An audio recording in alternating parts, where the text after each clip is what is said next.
తెలుగు రాష్ట్రాల్లో ఎండలు మండిపోతున్నాయి. ఏప్రిల్ నెల రాకముందే పగటి ఉష్ణోగ్రతలు అధికంగా నమోదవుతున్నాయి. ఉదయం 10 గంటలకే భానుడు భగభగలాడుతున్నాడు. దీంతో రోడ్డు మీదకి రావాలంటేనే ఆలోచించాల్సిన పరిస్థితి నెలకొంది. తెలంగాణలో ఎండల తీవ్రత ఇవాల్టి నుంచి మరింతగా పెరగనుందని హైదరాబాద్ వాతావరణ కేంద్రం హెచ్చరించింది. తెలంగాణ వ్యాప్తంగా పలు జిల్లాల్లో గరిష్ట ఉష్ణోగ్రతలు 41 నుంచి 42 డిగ్రీలకు చేరే అవకాశం ఉందని తెలిపింది. రేపు ఎండల తీవ్రత మరింత ఎక్కువగా ఉంటుందని వాతావరణ శాఖ వెల్లడించింది. ఈ మేరకు తెలంగాణలోని పలు జిల్లాలకు ఆరెంజ్ అలర్ట్ జారీ చేసింది.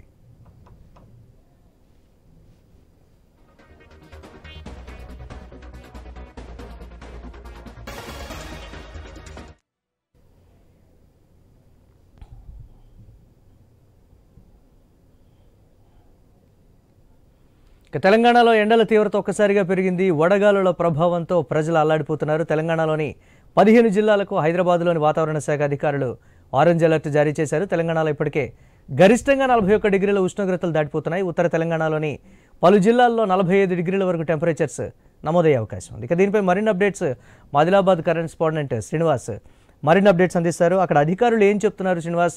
ఓవరాల్ అప్డేట్స్ ఏంటి? ఇప్పటివరకు ఎంత మేర అధిక ఉష్ణోగ్రత నమోదైంది? మురళి, తెలంగాణ రాష్ట్ర వ్యాప్తంగా కూడా 41 డిగ్రీల కంటే గరిష్ట ఉష్ణోగ్రతలు నమోదవుతుండడంతో అయితే తెలంగాణ రాష్ట్ర ప్రజలైతే ఆందోళన చెందుతున్న పరిస్థితులు అయితే ఉన్నాయి.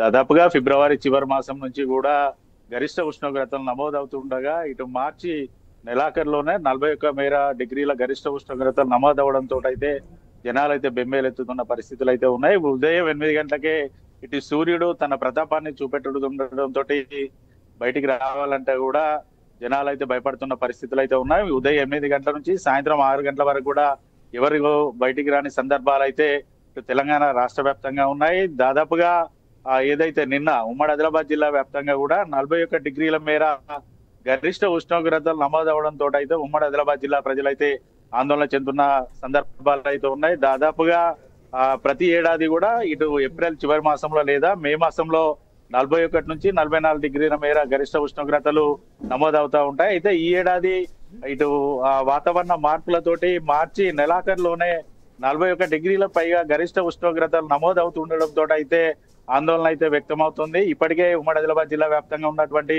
ప్రాజెక్టులో పూర్తిగా నీటి మట్టం పడిపోతూ ఉండడంతో అయితే అన్నదాతలు అయితే ఆందోళన చెందుతున్న పరిస్థితులు అయితే ఉన్నాయి. ఉమ్మడి ఆదిలాబాద్ జిల్లాలో ఉన్నటువంటి కడెం, శ్రీపాద, ఎల్లంపల్లి ప్రాజెక్టు, ఇటు కొమరంభీం, ఆసిఫాబాద్ జిల్లాలోని కొమరంభీం ప్రాజెక్టు తో పాటు ఆదిలాబాద్ లో ఉన్నటువంటి సాత్నాల, నిర్మల్లో ఉన్న స్వర్ణ ప్రాజెక్టుల కింద అయితే లక్షల ఎకరాల్లోనైతే ఇటు అన్నదాతలు అయితే సాగు చేస్తున్న సందర్భాలు అయితే ఉన్నాయి. ఈ ఏడాది పూర్తిగా ప్రాజెక్టులలో నీటి ఎద్దడి ఏర్పడుతున్న నేపథ్యంలో అయితే సాగును చేస్తున్నటువంటి రైతులైతే ఆందోళన చెందుతున్న సందర్భాలు అయితే ఉన్నాయి. పూర్తిగా తమ పంటలు చేతికొచ్చే సమయాన నీరు అందక కూడా ఎండలు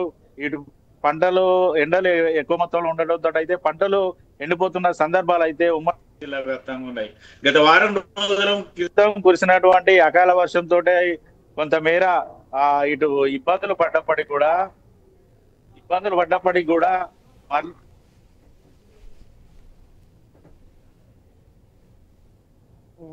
క్రితం పడ్డటువంటి అకాల వర్షంతో కొంతమేర నీటి ఎద్దడి తప్పినప్పటికీ కూడా అన్నదాతలకైతే ఈ అకాల వర్షాలు అయితే కన్నీళ్లను మిగిల్చాయి. లక్షల ఎకరాలు అయితే పంటలు అయితే దెబ్బతిన్న సందర్భం మనం చూసాం. అయితే కొంత ఉక్కపోత నుంచి ఉపశమనం కలిగినప్పుడు కూడా ప్రస్తుతానికి పూర్తి స్థాయిలో ఎండలు గరిష్టంగా 41 డిగ్రీల మేర నమోదవుతూ ఉండడంతో అయితే మధ్యాహ్నం సమయాన ఎవరు కూడా బయటికి రాకపోవడంతో అయితే ప్రధాన రహదారులతో పాటు జాతీయ రహదారులన్నీ కూడా నిర్మానుషంగానైతే మారిన సందర్భాలు అయితే ఇటు ఉమ్మడి ఆదిలాబాద్ జిల్లా వ్యాప్తంగా ఉన్నాయి.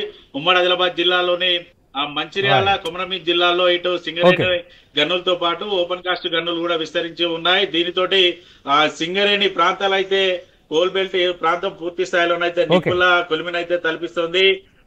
దాదాపుగా సాధారణం కంటే ఈ 2 జిల్లాలో కూడా 2 నుంచి 4 డిగ్రీల గరిష్ట ఉష్ణోగ్రతలు నమోదవుతున్న నేపథ్యంలో సింగరేణి కార్మికుల హాజరు శాతం కూడా గన్నుల్లో తగ్గుముఖం అయితే పడుతుంది. దీంతో సింగరేణికి అనుకున్నంత మేర బొగ్గు ఉత్పత్తి వెలికితీత కాకపోవడంతో అయితే నష్టం వాటిల్లే సందర్భాలు అయితే సింగరేణిలో ఉన్న పరిస్థితులు అయితే ఉన్నాయి. అయితే ఫిబ్రవరి చివరి మాసం నుంచి కూడా పూర్తిగా గరిష్ట ఉష్ణోగ్రతలు నమోదవుతుండడంతో అయితే గతంతో పోల్చుకుంటే ఈ ఏడాది పూర్తిగా భూగర్భ జలాలు అయితే అడుగంటుకు పోతున్నాయి. దీనితో అన్నదాతలు ఆందోళన చెందుతుండగా పట్టణ ప్రాంతాల్లో కూడా నీటి ఎద్దడైతే ఏర్పడ్డ సందర్భాలు ఇటు ఉమ్మడి ఆదిలాబాద్ జిల్లా వ్యాప్తంగా ఉన్నాయి. మరోవైపు ఉమ్మడి ఆదిలాబాద్ జిల్లాలో ఉన్నటువంటి ఏజెన్సీ గ్రామాల పరిస్థితి అయితే మరింత దయనీయంగా మారిన సందర్భాలు అయితే ఉన్నాయి.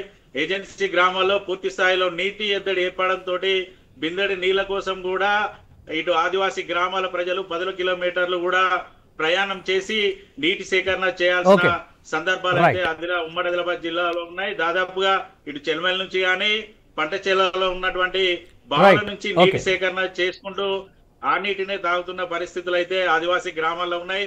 దీనితో ఆదివాసీ గ్రామాల ప్రజలు కూడా ఇటు డయేరియా వ్యాధున బారిన పడుతున్న సందర్భాలు. Okay, right. Thanks for updates Srinivas. మధ్యాహ్నం సమయంలో ప్రజలు బయటకు రావద్దని వాతావరణ శాఖ అధికారులు హెచ్చరిస్తున్నారు. అవసరమైతేనే తప్ప ఇంటి నుంచి బయటకు రావద్దని సూచిస్తున్నారు. బయటకు వెళ్ళినప్పుడు టోపీ, గొడుగులు లాంటివి ఉపయోగించాలన్నారు. ఇవాటి నుంచి మరో 3 రోజుల పాటు మరింత ఎండ వేడిమి పెరిగే ఛాన్స్ ఉంది. మరో 5 రోజుల పాటు రాష్ట్రంలో పొడి వాతావరణం నెలకొంటుందని హైదరాబాద్ వాతావరణ కేంద్రం చెప్పింది.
ఆంధ్రప్రదేశ్ వ్యాప్తంగా కూడా ఎండలు మండిపోతున్నాయి. రాబోయే రోజుల్లో మరింత ఎండ వేడిమి పెరిగే అవకాశాలు ఉన్నట్లు కూడా చెప్తున్నారు. ప్రభుత్వం ఇప్పటికే తగు చర్యలు కూడా చేపట్టింది. దీనిపై మరిన్ని అప్డేట్స్ మా కరెస్పాండెంట్ వర్మ లైవ్ ద్వారా అందిస్తారు. వర్మ, ఆంధ్రప్రదేశ్ వ్యాప్తంగా ఎక్కడెక్కడ ఉష్ణోగ్రతలు అధికంగా నమోదయ్యేటువంటి అవకాశం ఉంది? ప్రభుత్వం ఎటువంటి చర్యలు చేపట్టింది? మురళి, తెలుగు రాష్ట్రాల వ్యాప్తంగా కూడా బాణుడు మండుతున్న పరిస్థితి అయితే ఉంది. ఇటు తెలంగాణలోను ఇటు ఏపీలో కూడా అత్యధికంగా ఏదైతే ఉష్ణోగ్రతలు నమోదవుతున్నాయి. అలాగే ఆంధ్రప్రదేశ్ వ్యాప్తంగా కూడా పలు చోట్ల కూడా ఉష్ణోగ్రతలు రికార్డు స్థాయికి చేరే అవకాశాలు అయితే కనిపిస్తున్నాయి. ఇక ఉమ్మడి చిత్తూరు జిల్లా, ఇటు తిరుపతి జిల్లాలో కూడా గత కొన్ని రోజులుగా కూడా ఎండలు తీవ్రత పెరుగుతుందే తప్ప తగ్గే పరిస్థితి కనపడటం లేదు. రాష్ట్రంలో మిగతా చోట్ల, అటు కడప కానీ మిగతా చోట్ల కొన్ని చోట్ల వడగళ్ల వానలు లాంటివి పడుతున్నప్పటికీ కూడా ప్రస్తుతం వరకు అయితే తిరుపతి, చిత్తూరు జిల్లాలో అయితే వర్షం దాఖలాలు కూడా లేకపోవడంతో మరింత ఎక్కువగా ఎండలు నమోదవుతున్న పరిస్థితి అయితే ఉన్నాయి.